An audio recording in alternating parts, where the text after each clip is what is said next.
Hello everyone. इस video में हम पढ़ेंगे what happens when metals react with water. हमें देखना है कि जब मेटल्स वाटर के साथ रिएक्ट करते हैं तो क्या होता है।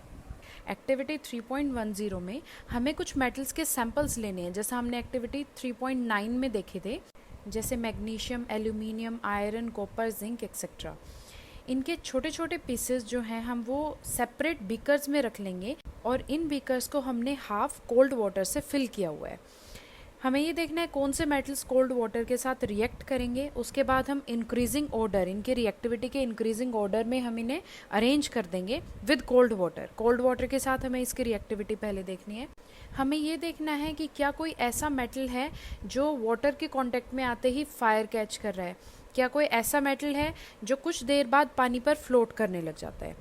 अब जिन मेटल्स ने कोल्ड वाटर के साथ रिएक्ट नहीं किया है उन मेटल्स को हम ऐसी बीकर में ट्रांसफ़र कर देंगे जिसे हमने हाफ फिल कर रखा है विद हॉट वाटर। यानी अभी तो हमने देखा था कोल्ड वाटर यानी कि ठंडे पानी के साथ रिएक्शन। अब हम देखेंगे जिन्होंने ठंडे पानी के साथ रिएक्शन नहीं किया है वो मेटल्स गर्म पानी के साथ रिएक्ट करते हैं कि नहीं करते हैं। ऐसे मेटल्स जो हॉट वाटर के साथ भी रिएक्ट नहीं करते हैं उसके लिए हम एक अपरेटस सेट करेंगे, जैसा आपको फिगर 3.3 में दिखाया गया है। यहाँ पर हम देखेंगे एक्शन ऑफ स्टीम। स्टीम के साथ रिएक्शन देखने के बाद हमें ये देखना है कौन कौन से मेटल्स हैं जो रिएक्ट कर रहे हैं स्टीम के साथ और कौन से नहीं कर रहे हैं। उसके बाद जो इनकी रिएक्टिविटी का डिक्रीजिंग ऑर्डर है विद वाटर उसमें हम मेटल्स को अरेंज कर देंगे। फिगर 3.3 में आपको एक्शन ऑफ स्टीम दिखाया गया है ऑन अ मेटल। इसके लिए आपको क्या करना होता है, एक बर्नर लिया हुआ है, इसके ऊपर आपने एक स्टैंड की हेल्प से टेस्ट ट्यूब को फिक्स किया हुआ है। टेस्ट ट्यूब के अंदर ग्लास वूल है जिसमें वाटर सोक्ड है। यहाँ पर जो एक ग्लास वूल हमने ली है ये रिएक्शन में पार्टिसिपेट नहीं करेगी, लेकिन जैसे ही हम बर्नर को ऑन करते हैं तो जो वाटर होगा इस ग्लास वूल में ये वेपर्स में कन्वर्ट होना स्टार्ट हो जाएगा। उसके बाद आप देखो मेटल का एक सैंपल रखा हुआ है हमने टेस्ट ट्यूब में। अब ये जो स्टीम यहाँ पर बनेगी ये मेटल के साथ रिएक्ट करेगी। उसके बाद मेटल के साथ रिएक्शन होने के बाद एक गैस रिलीज होगी। वो गैस डिलीवरी ट्यूब से होती हुई जो इन्वर्टेड टेस्ट ट्यूब है इसके अंदर जाएगी। इसमें वाटर हमने फिल कर रखा है ताकि जो बबल्स बने उससे हमें आइडिया हो जाए कि कोई गैस रिलीज हुई है। और यहाँ पर कौन सी गैस रिलीज हो रही है, हाइड्रोजन गैस। तो यहाँ पर हमने ये देखा कि जो मेटल्स होते हैं अगर वो वाटर के साथ रिएक्ट करते हैं तो एक मेटल की ऑक्साइड बनती है और हाइड्रोजन गैस रिलीज होती है।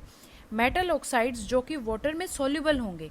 अब ये मेटल ऑक्साइड जो हमारे पास बना है अगर हम इसे वाटर में डिसॉल्व करके देखते हैं तो हमारे पास आ जाता है मेटल हाइड्रो ऑक्साइड। लेकिन सभी के सभी मेटल्स वाटर के साथ रिएक्ट नहीं करते। इसके बाद आपको पेज नंबर 43 पर ही एक रिएक्शन दी गई है general, metal plus water give rise to metal oxide plus hydrogen. ये रिएक्शन किसके लिए है, जब हमने ठंडे पानी के साथ, गर्म पानी के साथ और स्टीम के साथ रिएक्शन करवाया तो है तो तीनों में वाटर ही, मतलब मेटल का वाटर के साथ रिएक्शन हो रहा है। और जब मेटल का वाटर के साथ रिएक्शन होता है तो मेटल ऑक्साइड बनती है और हाइड्रोजन गैस रिलीज होती है। फर्दर अगर हम उस मेटल ऑक्साइड को वाटर में डिसॉल्व करते हैं तो मेटल हाइड्रोक्साइड बन जाती है। मेटल्स जैसे कि पोटेशियम, सोडियम, ये काफ़ी वॉयलेंटली ठंडे पानी के साथ रिएक्ट कर जाते हैं। सोडियम और पोटेशियम के केस में रिएक्शन इतना ज़्यादा वॉयलेंट होता है और एक्सोथर्मिक होता है कि जो हाइड्रोजन गैस इवोल्व हुई है वो इमीडिएटली फायर कैच कर लेती है। एक्सोथर्मिक का मतलब इसमें हीट एनर्जी प्रोड्यूस होती है। यहाँ पर लार्ज अमाउंट में हीट एनर्जी प्रोड्यूस होती है। इस हीट एनर्जी की वजह से हाइड्रोजन गैस जो है वो फायर कैच कर लेती है। रिएक्शंस आपको दिखा रखे हैं। पोटेशियम का सिंबल है के। जब इसने वाटर H2O के साथ रिएक्ट किया तो पोटेशियम हाइड्रोक्साइड बनता है, KOH बनता है, हाइड्रोजन गैस रिलीज होती है और हीट एनर्जी प्रोड्यूस होती है। फिर आपको दिखाया गया है सोडियम का Na और वाटर यानी कि H2O का रिएक्शन। उसके बाद क्या बन रहा है, सोडियम हाइड्रोक्साइड NaOH, H2 यानी हाइड्रोजन गैस रिलीज हो रही है और हीट एनर्जी प्रोड्यूस हो रही है। ये तो हमने देख लिया सोडियम और पोटेशियम का केस जो कि वॉयलेंटली कोल्ड वाटर के साथ रिएक्ट करते हैं। अगर आपसे पूछा जाए कि क्यों इमीडिएटली जो सोडियम और पोटेशियम है वो फायर कैच कर लेते हैं तो आप क्या आंसर दोगे कि जो रिएक्शन होती है वो काफ़ी वॉयलेंट और एक्सोथर्मिक होती है। लार्ज अमाउंट में हीट एनर्जी प्रोड्यूस होती है जिससे जो रिएक्शन के बाद हाइड्रोजन गैस रिलीज हुई है वो फायर कैच कर लेती है। नेक्स्ट आपको बता रखे कैल्शियम के बारे में। जो कैल्शियम का वाटर के साथ रिएक्शन होता है, यहाँ पर कोल्ड वाटर की बात हो रही है, कोल्ड वाटर के साथ जो कैल्शियम का रिएक्शन होता है वो कम वॉयलेंट होता है। हीट इवोल्यूशन सफिशिएंट नहीं होता इतना कि हाइड्रोजन जो है वो फायर कैच करे। तो रिएक्शन गिवन है Ca मतलब कैल्शियम ने जब वाटर के साथ H2O के साथ रिएक्ट किया है तो कैल्शियम हाइड्रोक्साइड की फॉर्मेशन हुई है, CaOH होल ट्वाइस बना है और हाइड्रोजन गैस रिलीज हुई है। अब एक क्वेश्चन ये आ सकता है कि जो कैल्शियम मेटल है अगर वो वाटर के साथ रिएक्ट करता है तो कुछ देर बाद वो वाटर के ऊपर फ्लोट करने लग जाता है। ऐसा क्यों होता है? ऐसा इसलिए होता है क्योंकि जो कैल्शियम है उसके सरफेस पे हाइड्रोजन गैस जो बनी है उसके बबल्स स्टिक कर जाते हैं, जिसकी वजह से वो जो मेटल है वो वाटर पे फ्लोट करना स्टार्ट कर देता है। मैग्नीशियम ठंडे पानी के साथ रिएक्ट नहीं करता लेकिन गर्म पानी के साथ रिएक्ट करता है और मैग्नीशियम हाइड्रोक्साइड बनती है और हाइड्रोजन गैस रिलीज होती है। यानी कि जब Mg ने H2O के साथ रिएक्ट किया है तो MgOH होल ट्वाइस बना है और H2 gas hydrogen gas release हुई है। मैग्नीशियम भी कैल्शियम की ही तरह पानी पर फ्लोट करना स्टार्ट कर देता है क्योंकि इस केस में भी जो हाइड्रोजन गैस के बबल्स हैं वो मेटल के सरफेस पे स्टिक कर जाते हैं, जिसकी वजह से वो मेटल फ्लोट करने लगता है। मेटल्स जैसे कि एल्यूमिनियम, आयरन, जिंक ये ना तो ठंडे पानी के साथ रिएक्ट करते हैं ना ही ये गर्म पानी के साथ रिएक्ट करते हैं। उसके बाद जैसा हमने फिगर 3.3 में अपरेटस देखा है, यहाँ पर हमने अगर इनका स्टीम से रिएक्शन करवा के देखा तो ये सभी मेटल स्टीम के साथ रिएक्ट करते हैं और मेटल ऑक्साइड और हाइड्रोजन की फॉर्मेशन होती है।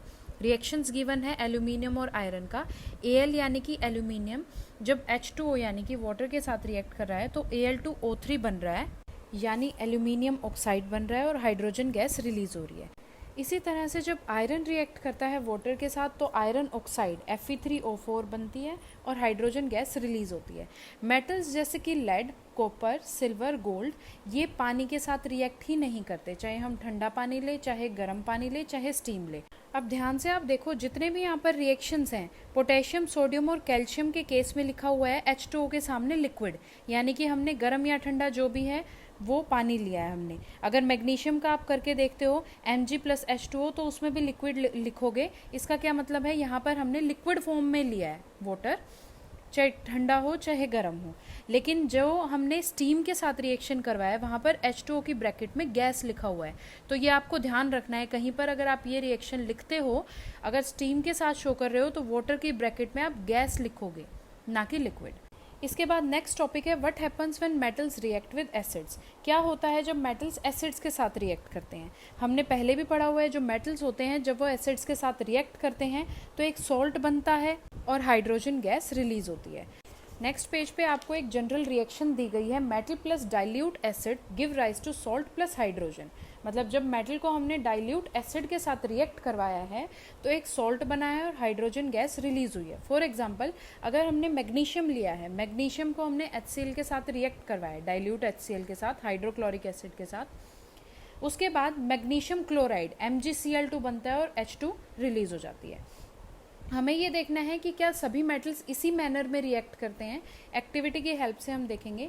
कुछ मेटल्स हमें लेने हैं, सोडियम और पोटेशियम को छोड़ के बाकी सारे लेंगे, क्योंकि सोडियम और पोटेशियम वाटर के साथ ही काफ़ी विगरसली रिएक्ट करते हैं, ठंडे पानी के साथ ही, इसीलिए हम एसिड्स के साथ उसको रिएक्ट करवा करके ही नहीं देखेंगे।